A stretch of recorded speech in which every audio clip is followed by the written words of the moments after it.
Okay, so let's talk about mechanism or lead capture mechanism. First, a simple definition, and then I'm going to go through and rather than be just completely theoretical about things, I'm going to give you an example as to how I use a lead capture mechanism in 6 different modes of marketing. Okay, so the lead capture mechanism, the simplest way I can define this is that it's the process of trading information, the customer's information, for access to something that you have. Okay, information for access. Now let's talk a little bit about how this works. Okay, face-to-face meeting, my lead capture mechanism. Folks will, let's say you bump into a new person and it's inevitable at some point in the conversation, someone says to you, so what do you do? And this is where you say, well, I'm a real estate agent. And they go, oh, how's the market? And they want to ask you about how the market is doing, and then eventually they'll edge their way around to some future plan of making a move. And at some point in the conversation, they go, wow, you know what? You're really good at this, and if you don't mind, I'd like to get your card in order to reach out to you when I'm ready to do this. Okay, and this is where my lead capture mechanism comes in. I do not carry business cards. I deliberately don't carry business cards. Okay, so my lead capture mechanism is, actually I don't think I have one on me. I'll tell you what, let's do this. What's your phone number? I'm going to call you right now, and you can save me into your phone. That way when you're thinking about it, you can just look into your phone and find Jason Morris, real estate guy, or something like that. Okay, so I just say, what's your phone number? I look down at my phone with my finger over the button, getting ready to dial them, and what are they going to do? They're not going to say, oh no, never mind. I don't want you to call me to make this easier for me to do. I don't want you to send a text with your contact information about that. I don't want that. But of course they do. They're going to make it easy for you. What they're going to do is they're going to say, sure, my number is blah, blah, blah, blah, blah, blah, blah, blah, blah. And you just punch it in real quick. You call it. It comes up on their caller ID. And then you say, okay, now what I'm going to do is I'm going to text you my contact information. That way they have your contact information and you have their contact information. Okay, and you just say, listen, while I'm doing this, I want to just save you in my phone. Tell me your first name again.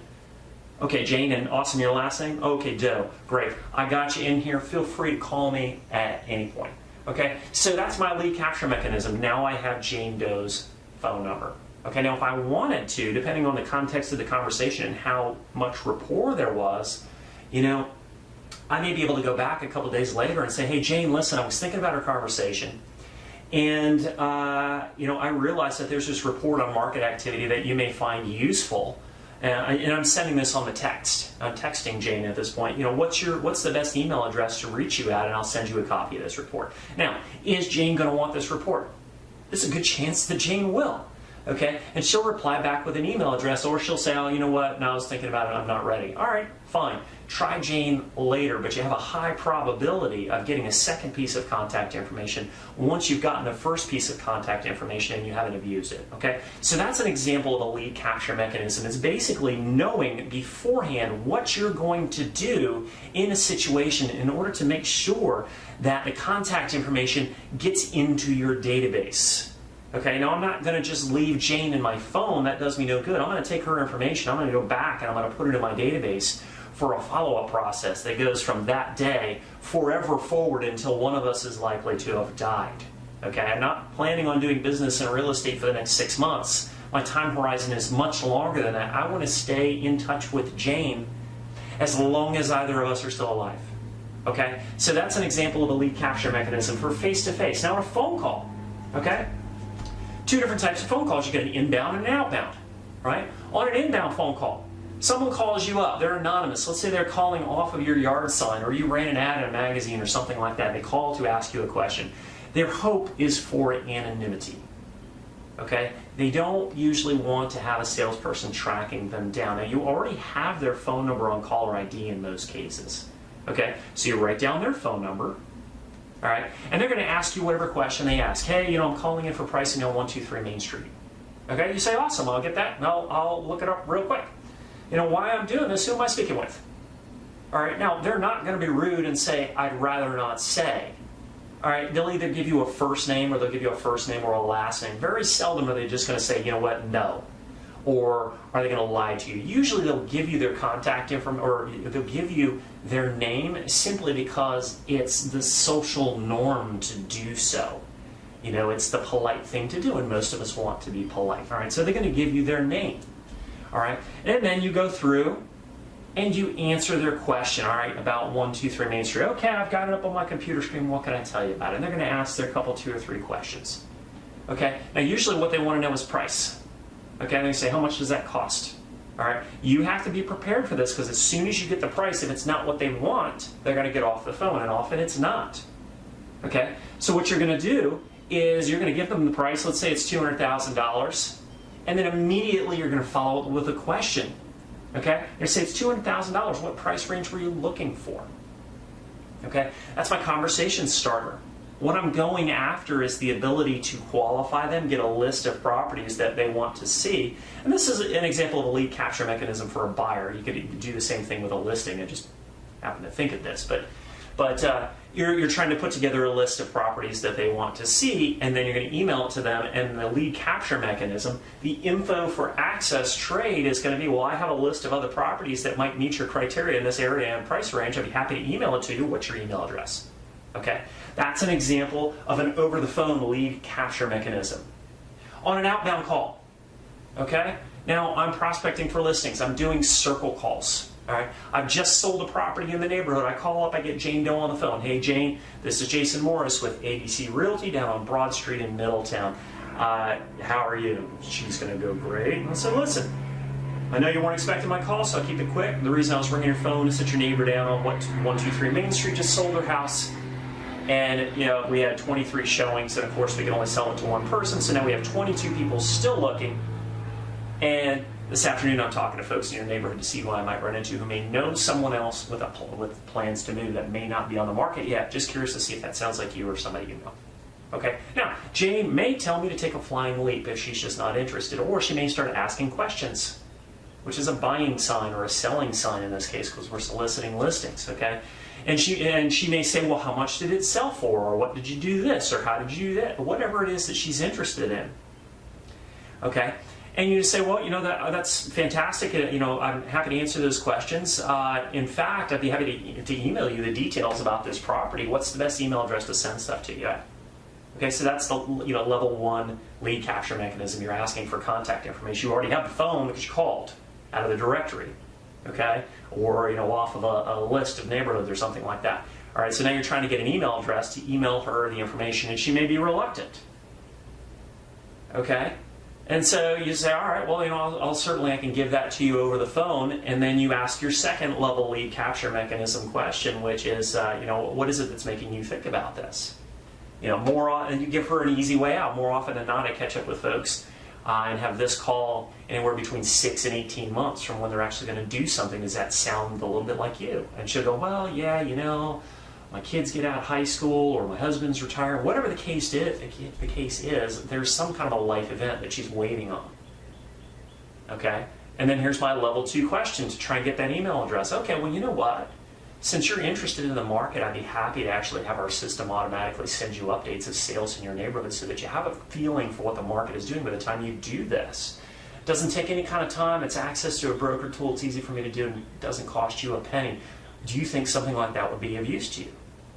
And she's going to say, well, yeah, okay, you can send that to me. I say, great, listen, if you don't like it, it's automated. You just turn it off, all right? What's the best email address? Okay, and at that point now she's going to come back and she's going to give you something. You just have to demonstrate enough value.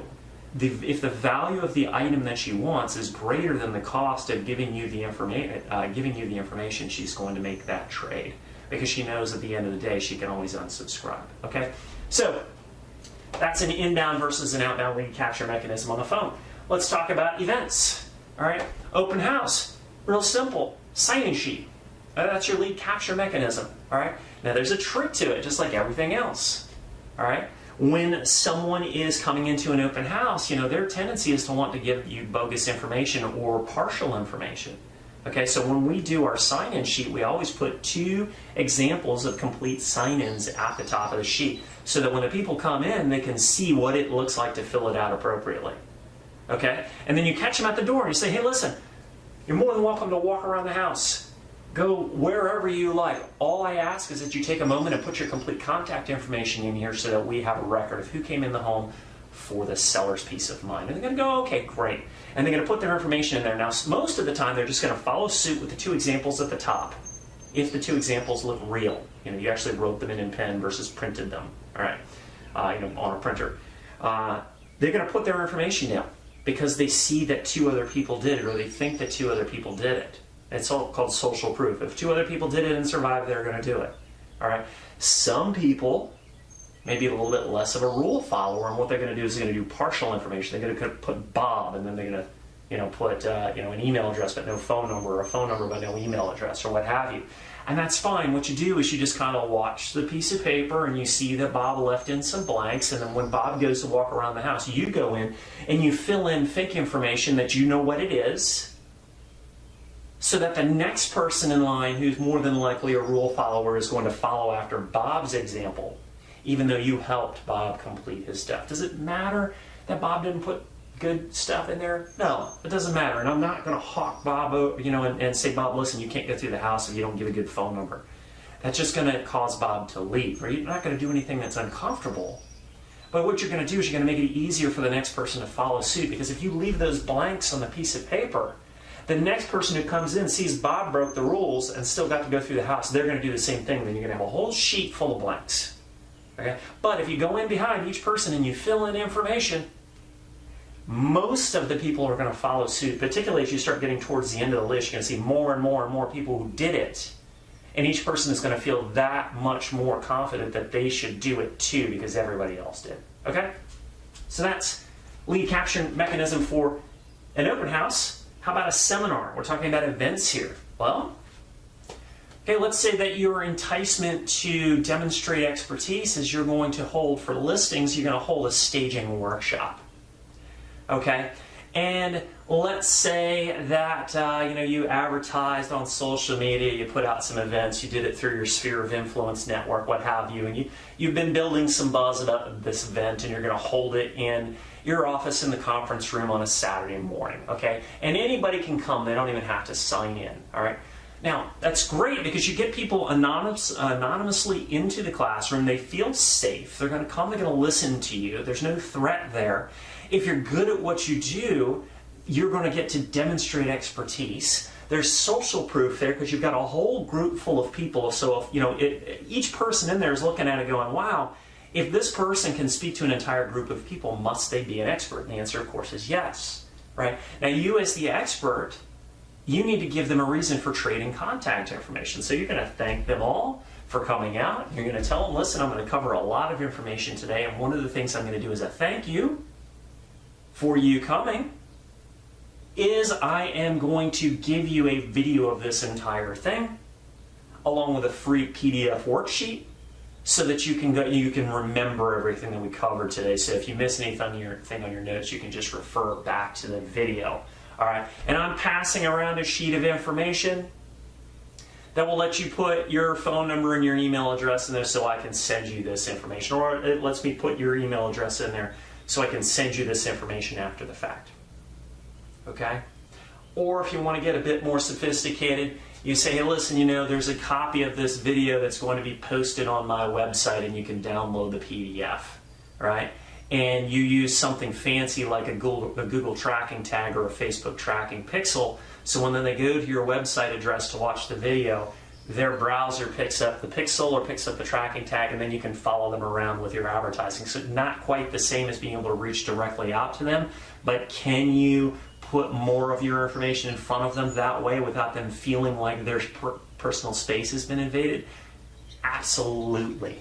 Okay, so those are some examples of lead capture mechanisms for an event. The key thing is that you need information of value to trade with them for their information of value. Okay, it should be a worst case scenario. It should be an even value trade. Best case scenario, it should be that they feel like they got something so much more valuable than what they gave up that they feel like a winner. Okay. Now that's event, open house, seminar. You can do any other types of events. You get the idea. Pay per click. All right, super common one, really easy one. All right. If anybody is, registered on Realtor.com or Zillow or I don't care, Homes.com or what have you, a lot of what they're doing is pay-per-click. Okay. This is where you're putting banner ads. You're either doing banner ads on Google's advertising network, you're doing the Google search engine paid results, you're doing Facebook pay-per-click. I don't know when you're watching this video, so by then there could be any number of hundreds of different ways of doing this, but at the end of the day, it's basically running an ad with information that people can click on, and if they like what you have to say, they'll register to receive more of it. Okay, so in pay-per-click, I have found, and you may find different things, but I have found that the two most common things that people will trade their contact information for are going to be property information, in other words, pseudo access to the MLS. All right, and that's getting more and more difficult to do at the time of that I'm shooting this video. There's more and more websites that are getting that information for free. Okay, but right now that's still a good lead capture mechanism. If somebody wants details on a property, you can put an ad in front of them displaying the property, and then they can register in order to receive the details of that. All right, now if you're sitting there going, I thought we weren't going to talk about buyers.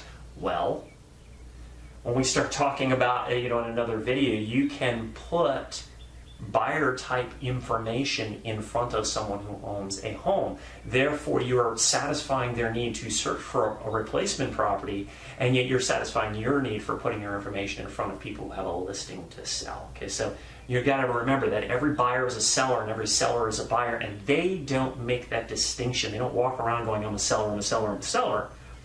They just say, I'm Bob, or I'm Judy, or I'm John, right? And I need to move. And they're going to buy and they're going to sell. They're going to exchange one residence for another. So there's always both angles that they'll search. They'll approach their process from. They're going to approach it from both sides. They're not going to be homeless. So they have to have a destination first, and often they'll start there.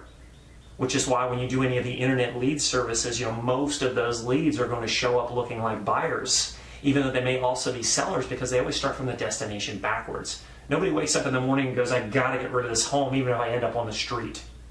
Right? They just don't think that way. They think, this home is getting too small for me. I need to find someplace bigger and then figure out a way to bridge the gap between the two.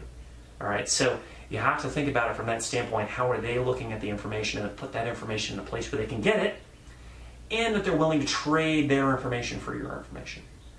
Okay? So access to the MLS, that's one way to do it for pay-per-click. The other one is access to value information. There's plenty of different lead capture mechanisms out there at this point where you can pay for a service that will provide you with a squeeze page or a lead capture page that lets somebody type in their property address, push a button, and get values. Okay? Those values may or may not be accurate. That's a different conversation.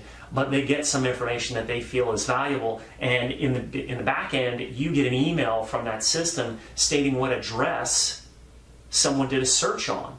Okay, and that's kind of a tier 1 lead capture mechanism where you may not have that person's full information, but you now have a property address of a person who's thinking about values, and now maybe you can send them some direct mail, or maybe you go knock on the door. Okay? Maybe you look up their phone number and you give them a call. All right, but that's a way to enter into that person's world.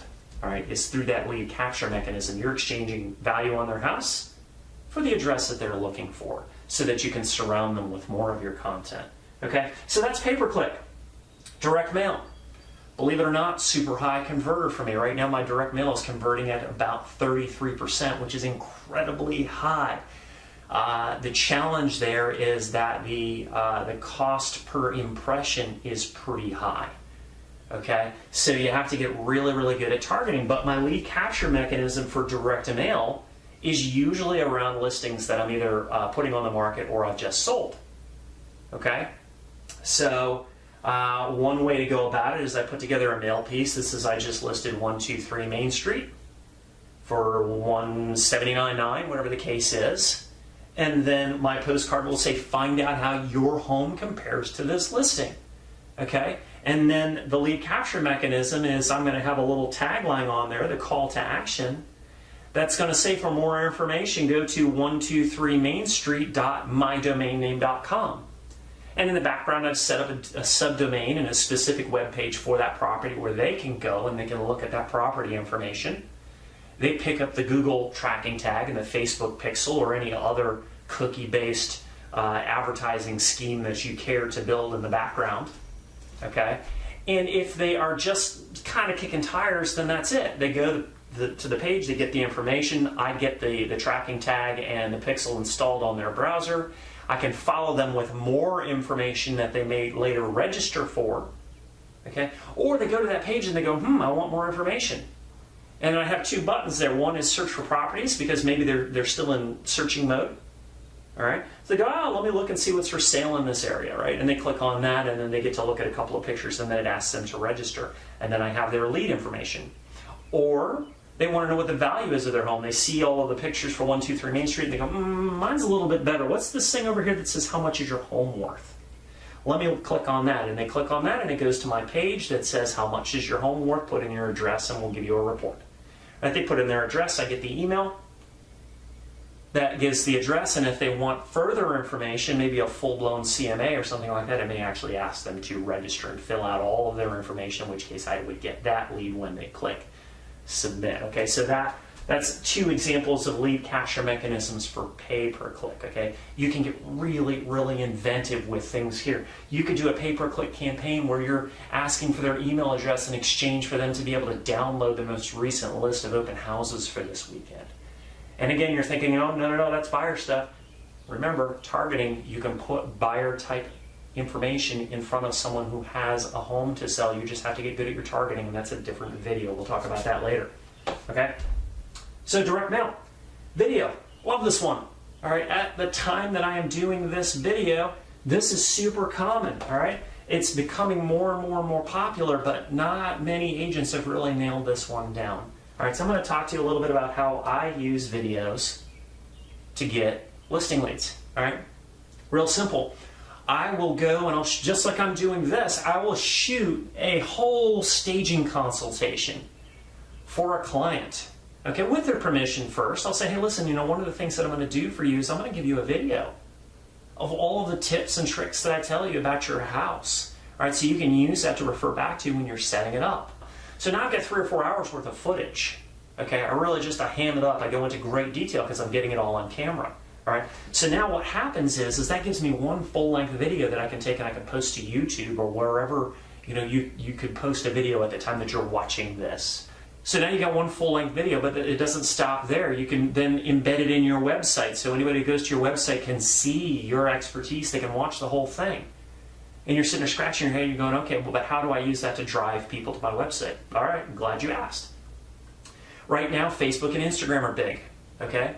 I can take a 4-hour video, and because Instagram has a maximum, at this time, a maximum video length of 1 minute, I can take a 4-hour video and turn that into, 320, 360? I'm losing my math here on camera. You get the idea. But for like 300 1-minute segments, I can literally break that video up into 300 little mini clips, and I can put them out there on pay-per-click campaigns, or I can post them to Instagram, or I can post them to Facebook. And when people click that Learn More link at the bottom of it, what happens is it takes them to the full video. And if you're going, well, how do you get their information? Well, that full video is embedded in my website. My website has the Facebook tracking pixel and the Google tracking tag that lets me surround them with more information. Right? So I can surround them with pay-per-click ads now. I can retarget them. And I can get more of my stuff in front of them so that eventually they'll register on that. They go in to see the video. They go, wow, I really like this guy. He's thorough. He knows what he's talking about. I'd like to see what my home is worth to see if it's worth having him out. So now they click on that button that says find out how much your home is worth. Or they click on the button that says find out about properties that are selling in your neighborhood. Or they click on another button that says get a list of open houses because they want to go spy on their competition. These things can be overlapped and played against each other. Okay? So awesome opportunity here to get listing business. If you understand, first off, that these things are out there. Secondly, that you can do them. I did not know how to do any of these things before setting out to learn them. I had to learn it. It's a skill set. You can learn it. I didn't know it. I was not born knowing this information. I had to go and I had to get it. All right? It's not hard to get. You just have to understand the concept and understand that it's possible. All right? So you put all these things together. All right? Now, I could go on because there's dozens and dozens and dozens of lead capture mechanisms, but I think you get the concept. All right? You need to have in place in any effort to get in touch with someone selling a home or even buying a home, you have to have a mechanism there to trade valuable information for their contact information. Trade info for access, okay? Their information for access to more of your valuable stuff, okay? So that is lead capture mechanisms, all right? Next video, we're going to talk about audience. That's coming up next. Thanks for watching.